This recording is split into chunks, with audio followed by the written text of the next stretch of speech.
Hi guys, welcome back to my YouTube channel. It's me Shweta. और आज हम contingent contracts continue करेंगे। वहां से कंटिन्यू करेंगे। अपन ने चैप्टर 2 भी कंप्लीट कर दिया है। आज अपन चैप्टर 3 करेंगे। और चैप्टर 3 बहुत छोटा है, बस 4 स्लाइड्स है, तो जल्दी से छोटी सी वीडियो बनेगी इसकी। चैप्टर 3 कॉन्टिजेंट कॉन्ट्रैक्ट, इसके अंदर सिंपल सा सेक्शन अपन 31 से लेके 36 तक पढ़ेंगे। ये क्या लिख दिया मैंने, सॉरी गाइस। सेक्शन 31 से 36। Okay, let's start. Contingent contract, simple सी बात है। एक कॉन्ट्रैक्ट होता है जो कोई कंडीशन के साथ होता है, ठीक है। अब इसके अंदर कंडीशन ये होती है कि कोई एक चीज के होने या ना होने पे डिपेंड करता है। देखो, contingent contract is a contract to do, कोई कॉन्ट्रैक्ट कुछ करने का या कुछ नहीं करने का। अगर कोई इवेंट जो इस कॉन्ट्रैक्ट से कोलैटरल है वो होता है या नहीं होता है, ऐसे ही लिखा है। Contingent contract is a contract to do और not to do something if some event collateral to such contract does or does not happen. इसके एसेंशियल है कंडीशन, कि कोई कंडीशन होगी, ठीक है, कि उसके होने पे या ना होने पे ये कंडीशन है, ठीक है। हैपनिंग और नॉन हैपनिंग, ये कॉन्टीजेंट कॉन्ट्रैक्ट डिपेंड करता है उसके होने या ना होने पे, हैपनिंग और नॉन हैपनिंग पे। मस्ट बी कोलैटरल, मतलब कि कनेक्टेड होना चाहिए। ये दूसरे दूसरे एक उससे कनेक्टेड है कंडीशन से, कि वो होगी कि नहीं होगी, ठीक है। तो ये कोलैटरल हो गया। और must be uncertain event, certain event नहीं होना चाहिए, अनसर्टेन इवेंट होना चाहिए। सिंपल सी बात है, ठीक है। देख, ऐसे मैंने फ्लो चार्ट में भी बोला है, कॉन्ट्रैक्ट टू डू और not to do if some event happen और नॉट हैपन। अब इसके देखो केसेस, आप तुम समझो कैसे होगा।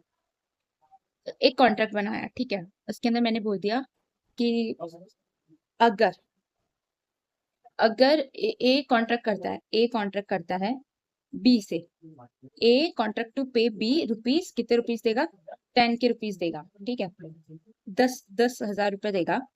अगर बी का घर जल गया, ए कॉन्ट्रैक्ट करता है बी से कि मैं तेरे को 10,000 रुपए दूंगा अगर तेरा घर जल गया, ठीक है। तो ये एक कंडीशन हो गई, इसके अंदर कंडीशन नहीं हो गई कि ए अगर बी का घर जलता है तो ए उसे 10,000 रुपए देगा, तो ये कंडीशन है। तो वो घर जलना नहीं जलने जलने के ऊपर डिपेंड करता है कि ए उसे पैसे देगा कि नहीं देगा। तो ऐसे ही है, कोई कॉन्ट्रैक्ट करा, उसमें बोल दिया कि ये करूंगा अगर वो इवेंट होता है, या फिर ऐसे बोल दिया ये करूंगा अगर वो इवेंट नहीं होता है, या फिर ऐसे बोल दिया ये इवेंट नहीं, ये कॉन्ट्रैक्ट नहीं करूंगा अगर वो इवेंट होता है, या फिर ये कॉन्ट्रैक्ट नहीं करूंगा अगर वो इवेंट नहीं होता है। तो ये ऐसे 4 कंडीशन होते हैं, ठीक है। आई होप ये क्लियर हो गया। Let's move to the second section of collateral, section number 32, enforcement of contract contingent on event happening। अभी event happening, अगर event happen होगा तो क्या करेंगे, ठीक है। contingent contracts to do or not to do anything in an uncertain future event happens cannot be enforced by law unless and until that event has happened। If the event become impossible, such contracts become void। happening of uncertain events, uncertain future event. Uncertain का क्या मतलब है यहाँ पे, मतलब देखो, कभी कभी अपन ऐसा कॉन्ट्रैक्ट नहीं बना सकते कि अगर कल सनराइज होगा तो है ना मैं तेरा ये काम कर दूं। सन तो रोज ही राइज होता है, इसमें क्या अनसर्टेनिटी का है? ऐसे बोला गया, happening of uncertain future event.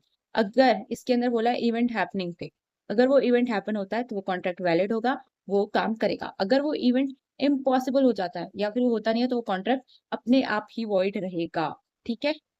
Simple सी बात है, कोई काम करना है नहीं करना, अगर वो इवेंट हैपन होता है, अगर वो इवेंट हैपन हो गया तो वो कॉन्ट्रैक्ट वैलिड होगा, अगर वो इवेंट नहीं हैपन हुआ तो वो वॉइड हो जाएगा। सेकंड के अंदर सेक्शन 33 के अंदर हो गया नॉट हैपनिंग। इसके अंदर भी सिंपल है, अगर वो अनसर्टन फ्यूचर इवेंट के नॉट हैपनिंग पे डिपेंड करता है और वो हो गया तो वो वॉइड हो जाएगा, और वो नॉट हैपनिंग पे डिपेंड करता था और वो हैपन नहीं हुआ तो वो वैलिड हो जाएगा।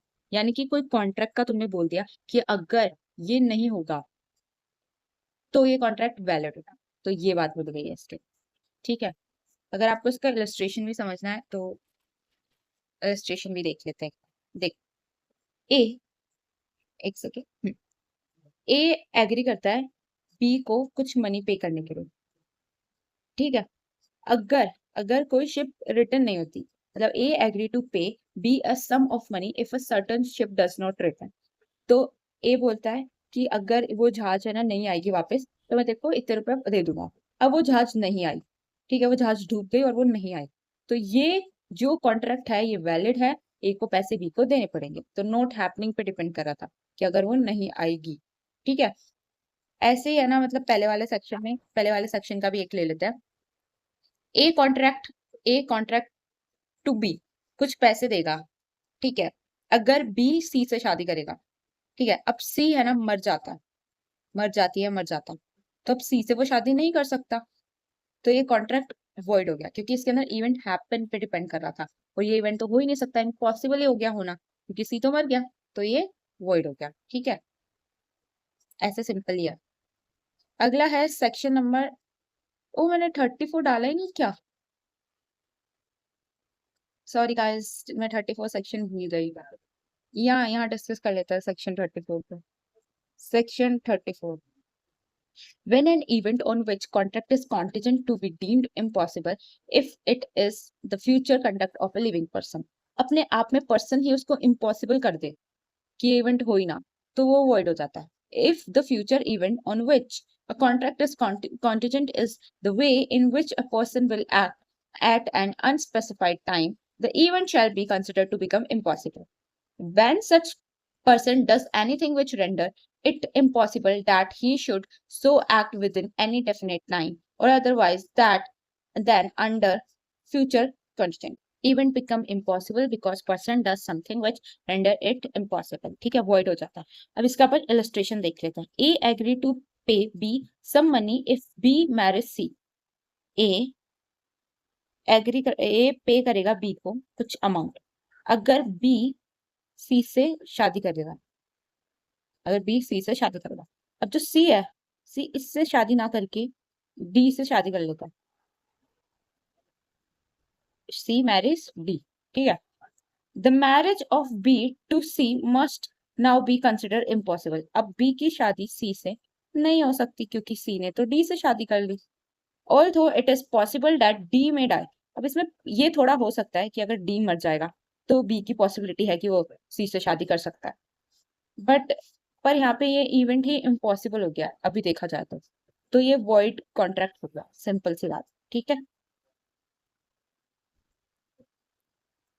अब जब सी ने से शादी कर ली टी से, तो ये कॉन्ट्रैक्ट वॉइड ही डिक्लेयर हो गया। अब वो मरे नहीं मरे वो बात की बात है, पर वो वॉइड हो गया। ठीक है, अब सेक्शन नंबर 35 पे चलते हैं।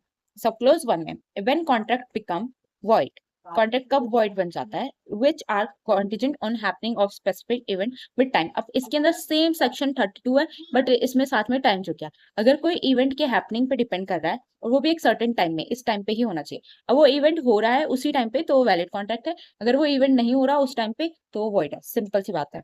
ठीक है, सेक्शन नंबर 35 सब क्लोज 2 के अंदर बोला है कि अगर वो इवेंट नहीं हो रहा, नॉट हैपनिंग पे डिपेंड करता है और टाइम पे, अगर वो इवेंट हो गया टाइम पे तो वो वॉइड हो गया, अगर वो इवेंट नहीं हो रहा टाइम पे तो वो वैलिड हो गया। सेम 33 का कॉपी है, बस इसमें टाइम जुड़ गया।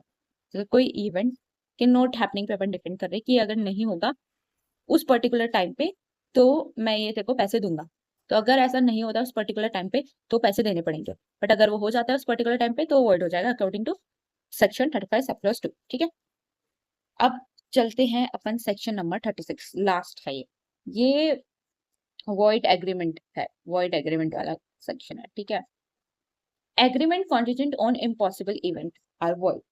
Contingent agreement to do or not to do anything if an impossible event happens are void whether the impossibility of event is known or not to the parties to the agreement at the time when it is made।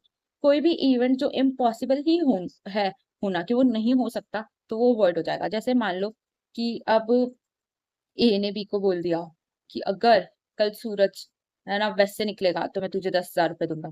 सबको पता है कि ये तो impossible event है, तो हो ही नहीं सकता, तो ये कॉन्ट्रैक्ट वॉइड हो गया, सिंपल सी बात है। ठीक है, अब और भी एग्जांपल इसके दे सकती हूँ मैं, जैसे कि ए एग्री करता है बी को कि अगर टू स्ट्रेट लाइन है ना, टू स्ट्रेट लाइन अगर क्रॉस कर देती है एक दूसरे को तो मैं तुझे 1,000 रुपए दूंगा। ये तो हो ही नहीं सकता, ये तो वॉइड हो गया। तो स्ट्रेट लाइन कभी भी एक दूसरे को कर ही नहीं सकती, वो हमेशा पैरेलल ही रहेंगी, है ना। तो ऐसे है। या फिर मानो ए एग्री करता है बी को 1,000 रुपए देने का अगर बी शादी करेगा ए की बेटी से।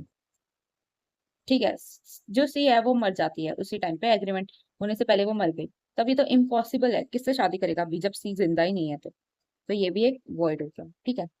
अब अपन ने पिछले क्लास में अपन ने पढ़ा था वेजर कॉन्ट्रैक्ट्स, तो आज हम एक छोटा सा करेंगे वेजर कॉन्ट्रैक्ट्स में और कॉन्टिजेंट कॉन्ट्रैक्ट्स में क्या डिफरेंस है। देख, सबसे पहले वेजर कॉन्ट्रैक्ट्स म्यूचुअल प्रॉमिस पे होता है, दोनों की तरफ से प्रॉमिस होती है, ठीक है। इसके अंदर इसमें म्यूचुअल प्रॉमिस की कोई जरूरत नहीं है, ठीक है। ये वॉइड होते हैं, ये वॉइड होते हैं, ये वॉइड नहीं होते, ये वैलिड होते हैं। ये क्या लिख दिया मैंने, यहाँ पे वैलिड लिखना था, ये वैलिड होते हैं। ये ये हमेशा कॉन्टिजेंट नेचर के होते हैं, कॉन्टिजेंट नेचर होता है इनका, बट ये contract are not wager nature, ये नहीं होते।